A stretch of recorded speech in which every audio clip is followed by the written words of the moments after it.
What the fuck is wrong with you?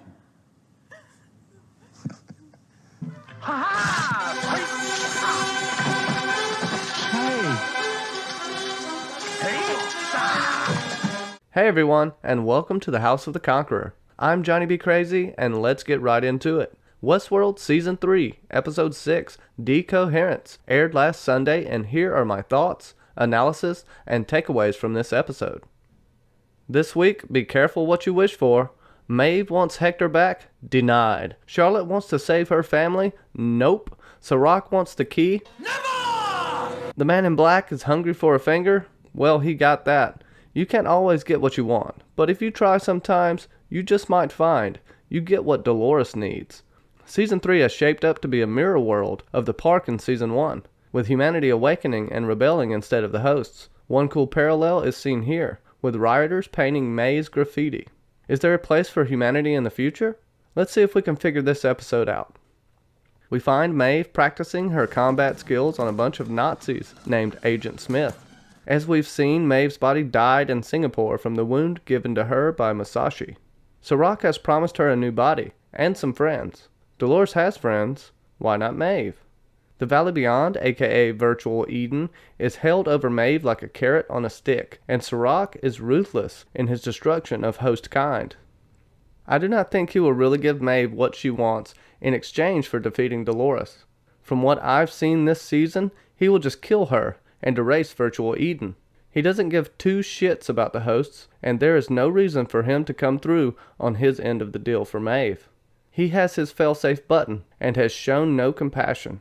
He is just desperate to stop Dolores and save the god and world he has created. Lee has quit his virtual job and just chills in the simulation now. He has at least some self-awareness. Being a former human himself and then making a point he is conscious makes me think at some point in the series humans will be put into a virtual world. This could be a compromise instead of destroying humanity outright. But not if hell has something to say about it. We will talk about the Dolores on Dolores action in just a minute. Using quantum entanglement, Maeve can see into the real world. Quantum entanglement means, in quantum physics, entangled particles remain connected so that actions performed on one affect the other, even when separated by great distances. I'm no expert in quantum physics, but I feel like I needed to at least mention it. It explains how Maeve can interact with simulations, the outside world, and other hosts. Maeve and her friends are being made at the Delos Corporation. We know that Hector was one of the crew. Who could be the other? Clementine, Armistice, and Akane could all be candidates, I assume. Who do you think is coming back to be on Team Maeve? It seems that Clementine is all but confirmed at this point. Connell's pearl was recovered after the explosion and is still intact. sassaK has put it into the system so Maeve can interrogate Dolores. This version of the rancher's daughter doesn't give Maeve the insight she wants. Dolores states that each version of her has changed from their experiences, just like we see with Hale. The one thing she does know: you'd need allies for this battle. If I were me, I'd be looking to ensure that couldn't happen. In one of the many tragic scenes of this episode, Hector's pearl is crushed and real true death occurs. Yes, Maeve can bring him back from memory, but is a memory of Hector the same as the original Hector? Yes and no, in my opinion. The original Hector, though, is gone forever. Anything we get now would just be a copy of him. What do you think? Regardless, Maeve is left with a seething rage and hatred for Dolores. Charlotte is trying to get the IP out before sassaK takes over the company, but isn't quick enough. sassaK hired 2 ninjas to kill one of the board members. I think I've been hurt, sir. Hale is understandably concerned, so she calls Dolores and tells her she can't do this. Hale is worried about her family. As I stated earlier this season, this copy of Dolores has turned into Charlotte Hale. Actually, a better version of her. sassaK arrives and Hale is tracing marks on her chest. It's the same pattern we saw earlier this season. I'm still not sure what this symbol is. Do you know? Hale is terrified here, and rightly so. sassaK locks down the compound and demands tests to determine who the host is. He puts Hale in charge of this task, but then reveals later that he has known it was her for 2 weeks. Why the shenanigans then? While Charlotte is scrambling, she transfers all of the IP to William, so maybe this is a safe spot for the information. However, sassaK says that he intercepted it, and it's not clear if it ever made it to the Man in Black. All sassaK wants is the key that Hale promised him. He wants to destroy all the IP and wipe out every single host, along with the info that created them, effectively ending host kind. All but a handful, as Dolores states with Maeve. It seems super obvious Bernard's Pearl is the key. I believe Dolores erased that knowledge from herself to ensure its safety. Back to the drama at Delos. After a little murder, Charlotte is called to a board meeting per sassaK's orders, where she is exposed as Dolores. She expected this and set off some kind of toxic gas, using her bracelet as a reason to go into her bag. Unfortunately, sassaK is just a holographic projection. Hale proceeds to kick ass through a crew of dumbass red shirts with the help of riot control. The incompetence of this crew is astounding. And look at you, you haven't even got a name tag. You got no chance. Why don't you just fall down? Go on, son. But it does make for some cool fights and a very odd limp away scene.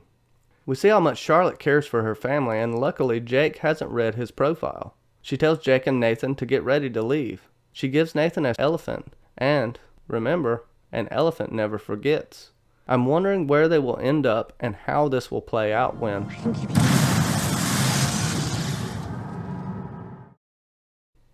Holy hell, she survives and we get the origins of Freddy Krueger's heir apparent. Nightmare on Elm Street, Westworld style. I made light of this because it shocked me so damn much. In all seriousness, this is a horrible tragedy. When she climbed out of the wreckage, you could see the fire in her eyes.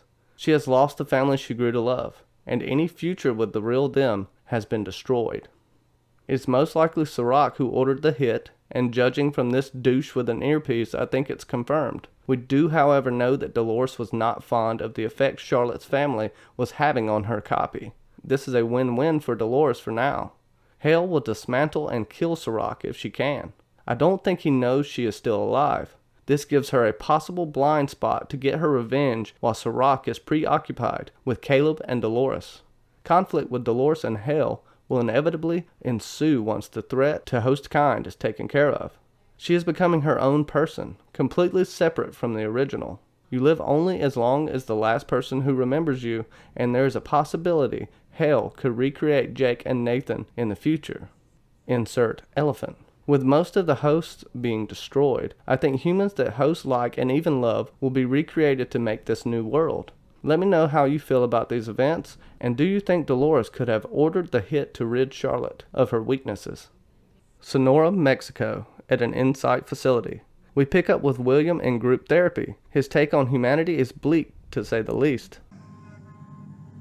Humanity is a thin layer of bacteria on a ball of mud hurtling through the void. This takes the already somber mood in the room and cranks it up a notch. He is clearly the most deranged of the group. This particular group session is tame in comparison with the later one. Dr. Lang is in charge of William's therapy session and is having a hard time getting him to open up. We see his glove and he takes it off, revealing his mangled hand, which is something we need to keep an eye on. Once she starts to crack him, Dr. Lang's phone begins to blow up with messages from her family, and we see that this is around the same time Dolores released everyone's Insight profiles. Dr. Lang gets distracted with her phone buzzing, but requests William be in AR therapy, augmented reality, which we will get into in just a second. Dr. Lang is shocked by what she sees on her profile. She will lose her license for sleeping with patients and becomes addicted to opiates. Her husband messaged her stating he was leaving and taking the kids, resulting in her suicide. When Dr. Lang is out of earshot, William quietly admits his guilt. It's time to get a drip. This Clockwork Orange type experience was cruel, unusual, and clearly a physical nod to the human rights violations going on in this world. William's blood is taken and we find out he has an unknown protein. This protein was applied by Hale when she pricked him in the Mother of Exiles, in my opinion. It seems to have hacked the system to transfer all the data from the server. Maybe this is how and why Hale sent the info to William. The Man in Black is now ready for augmented reality. The glasses create a virtual world for the patient which is indistinguishable from the real one.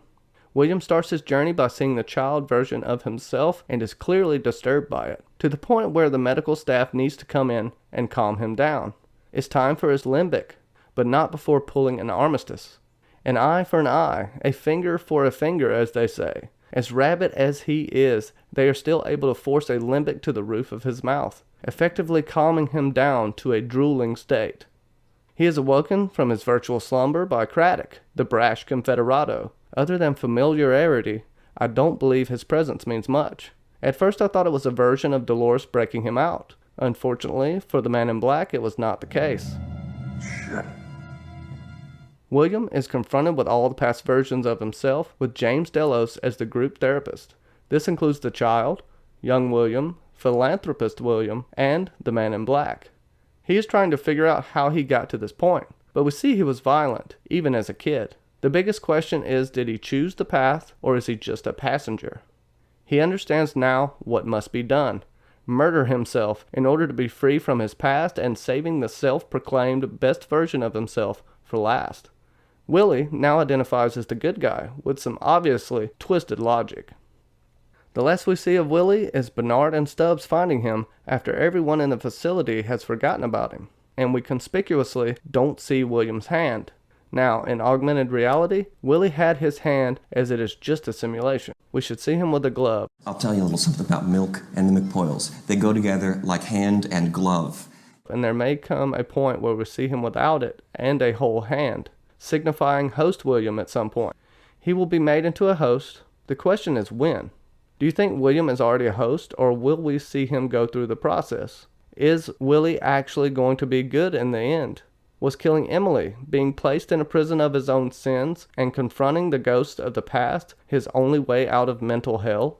Is he to become the man in white? According to Ed Harris, he didn't sign up to be the man in white, and even he doesn't know the full arc of his character. Ed broke Jimmy's pinky finger during the identity murder scene, taking method acting to another level. Probably because Ed was mad about his role this season. At least that's what I like to think. A link to these two articles will be pinned in the comment. Be sure to let me know your thoughts on the man in black, or Willie, as I like to call him now. And that's my take from this week. If you have anything to add, please leave it in the comments below, and I will be sure to try and address it in the next video. Join me Sundays, immediately after Westworld airs on Before the Dust Settles with Top Shelf Fandom, and every Wednesday at 8:30 p.m. Eastern on The Episode Club with Mackenzie L. Burns. The links are in the descriptions below.